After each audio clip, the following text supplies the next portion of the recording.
Septuagint versus Masoretic, the channel where we look at the scriptures that Jesus Christ, Yeshua HaMashiach, had during his day and his disciples used, the Septuagint versus the Masoretic text, which is a translation that came 300 to 1,000 years after Yeshua HaMashiach.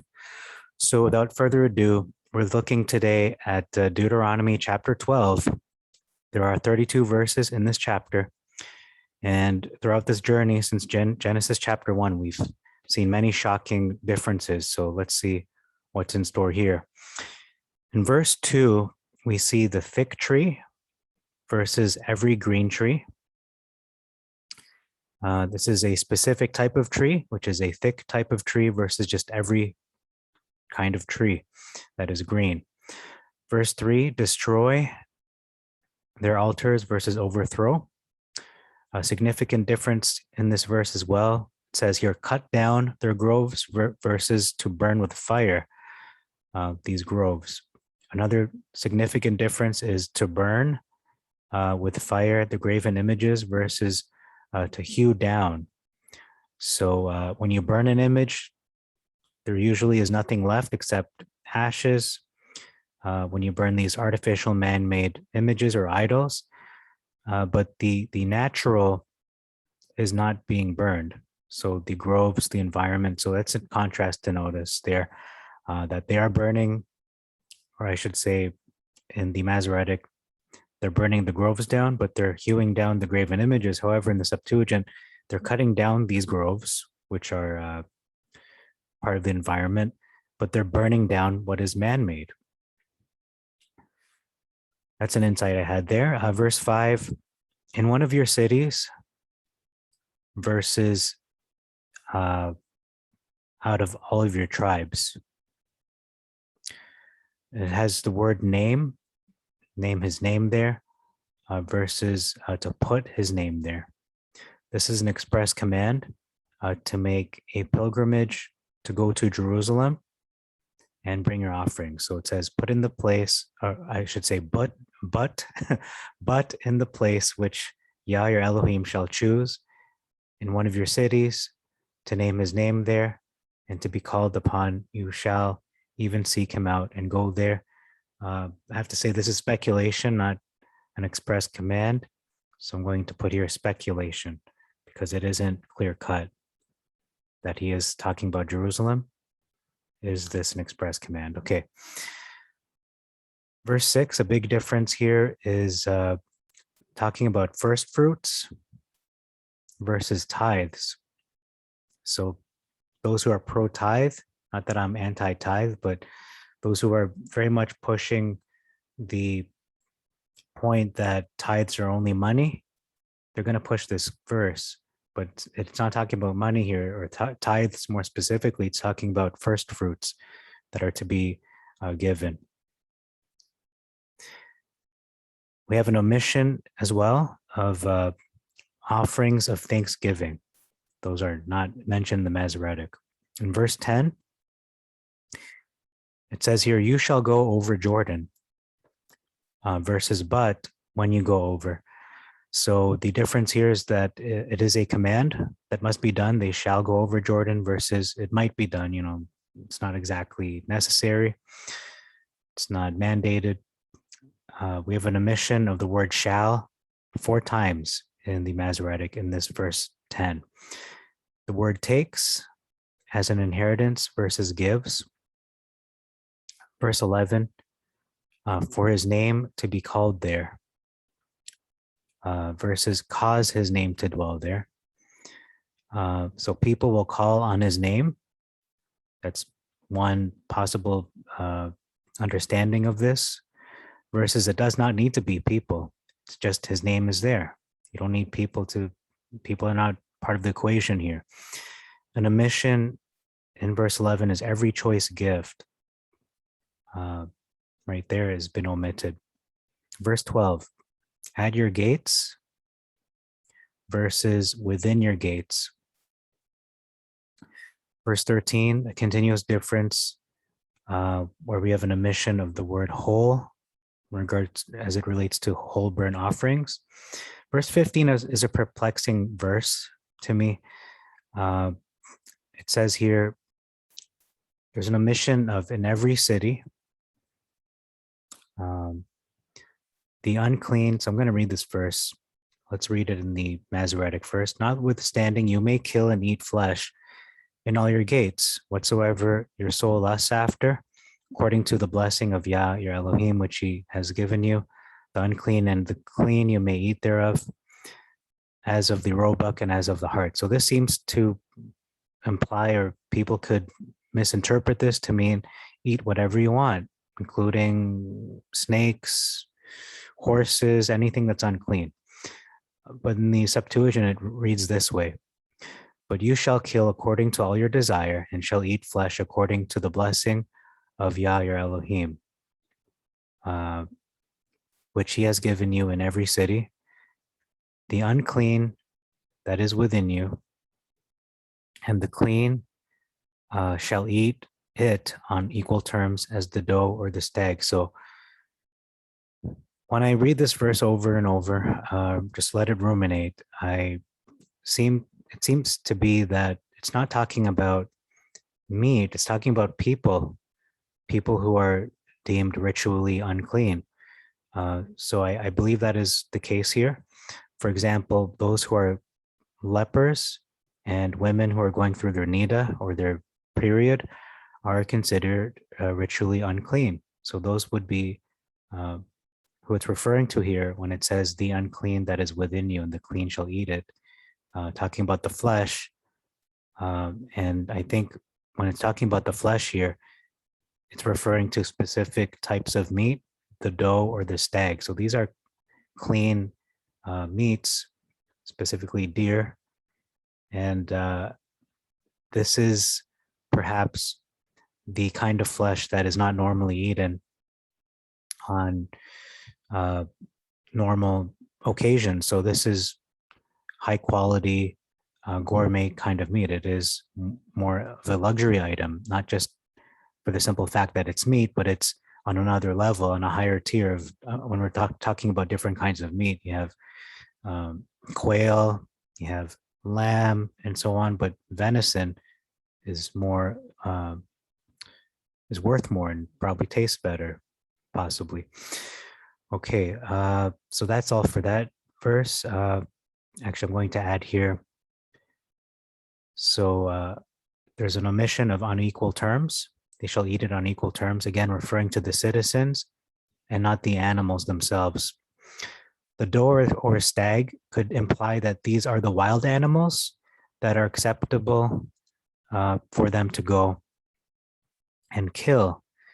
These are probably not, I should say this verse is probably not referring to domesticated farm animals. Let me just put here, this verse is probably not referring to domesticated farm animals. Verse 17, an omission of the word be able in regards to eat. You shall not be able to eat. Thank offerings versus give free will offerings. And verse 18, an omission of for himself. Shall choose for himself.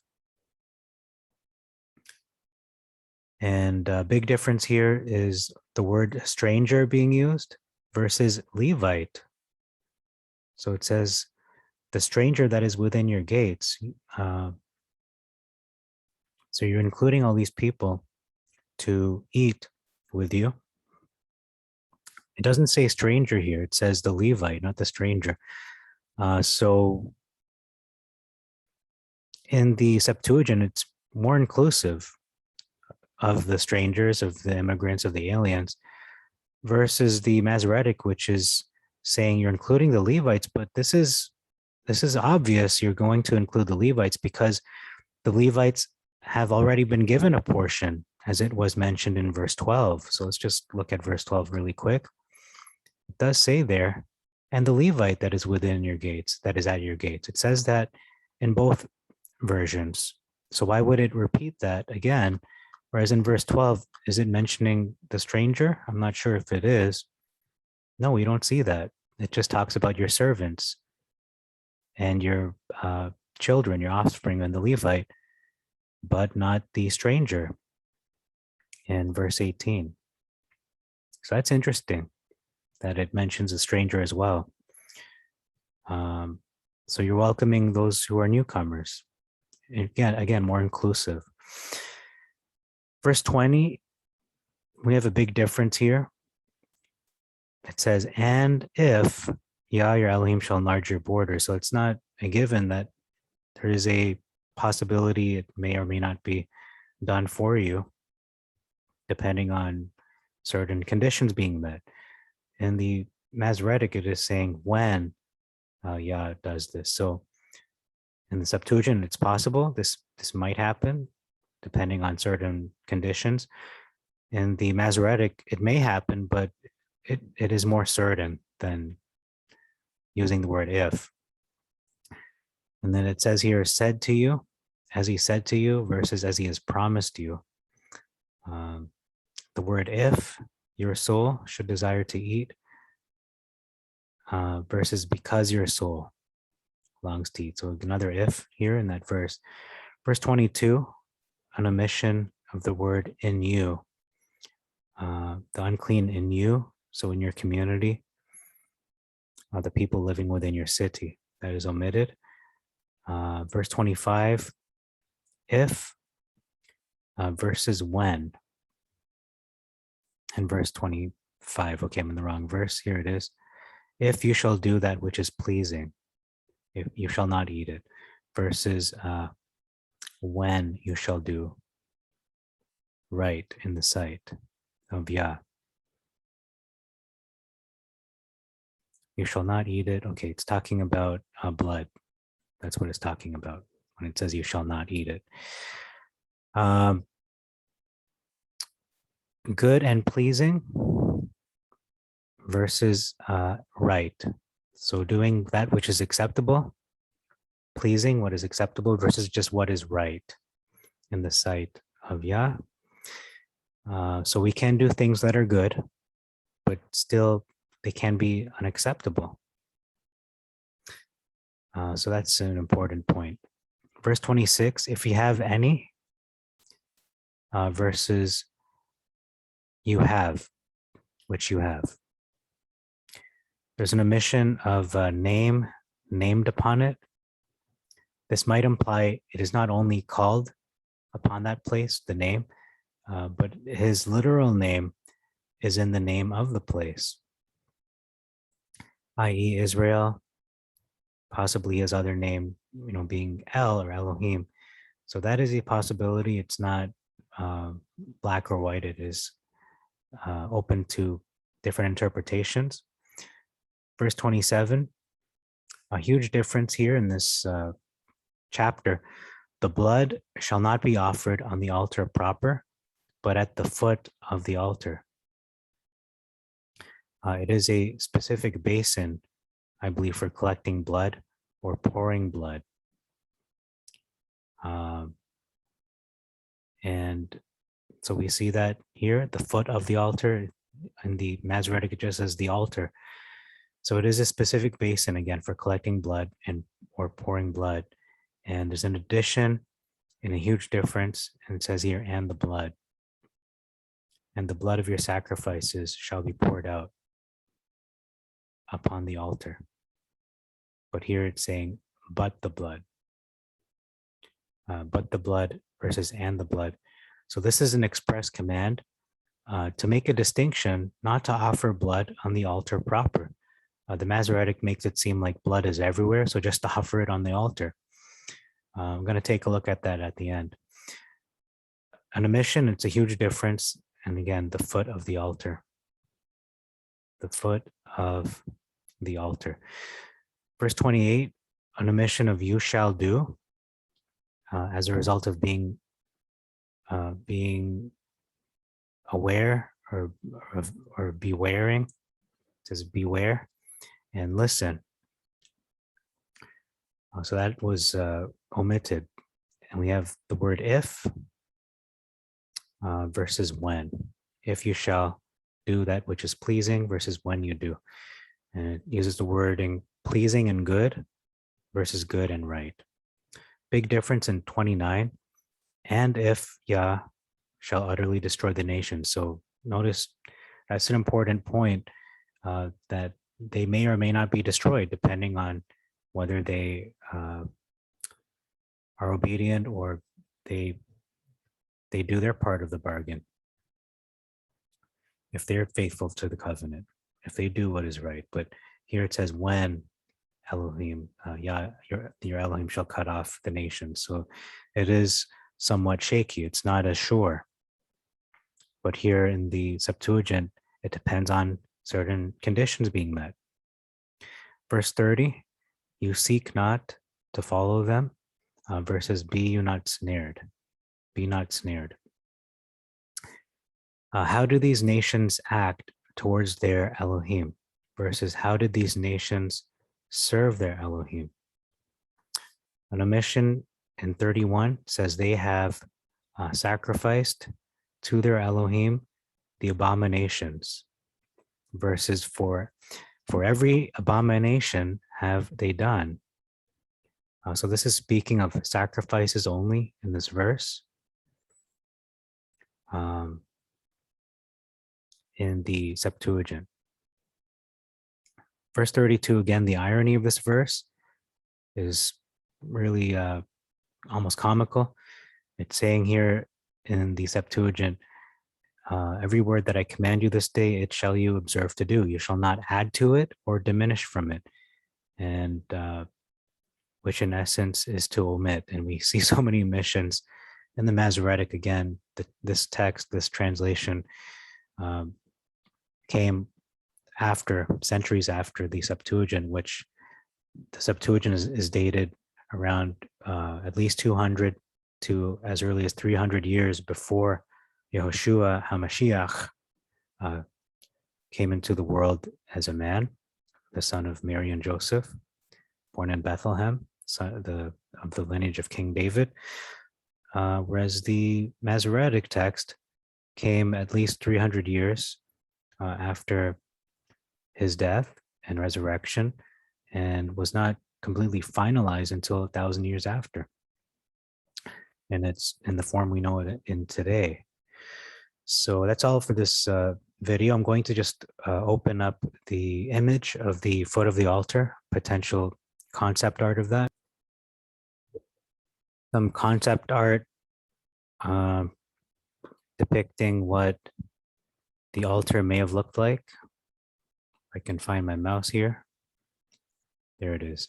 Structure was built around the walls, so you can see the temple as it is depicted in this art. And then we see the inner sanctuary. We see the nave. We see some basins. We see some high priests wearing, I believe it's the Levites, not the high priest. The Levites wear white. The high priest wears blue. And there we can see the high priest in there in the temple wearing the blue tunic, kind of reminiscent of trying to, this is sort of like a similar kind of version. It's a blue one, but anyhow, yeah, they do wear the white and the blue. The high priest does. The Levites wear the white. So I'm having a little trouble to scroll. Okay, here it is. So there's the altar. So the bronze altar for burnt offerings was 15 feet high and 30 feet long and wide, according to this picture here and the scriptures that were referenced. So I'm trying to, let me just get a marker here and give you an idea of where I believe that what it's talking about here. So this is the altar. That's the altar there. Where is the foot of the altar that they're pouring the blood on? Is it the foot as in the foot of the altar over here? As in everything that's underneath this grill? or this, I don't know, I'm not sure how to describe this, but like a grating, or is this the foot of the altar right here, and where the priest is, the Levite is standing? Is that the foot of the altar, or is this the foot of the altar? This right where the steps are, or is it the steps themselves? Is that the foot? Where are they pouring the blood?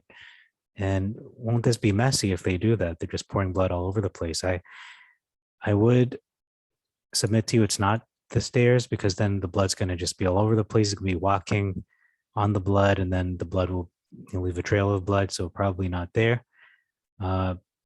It's possible it was here on the foot of the altar, but then at this foot, possible foot of the altar, but then the blood would then spill from the wall.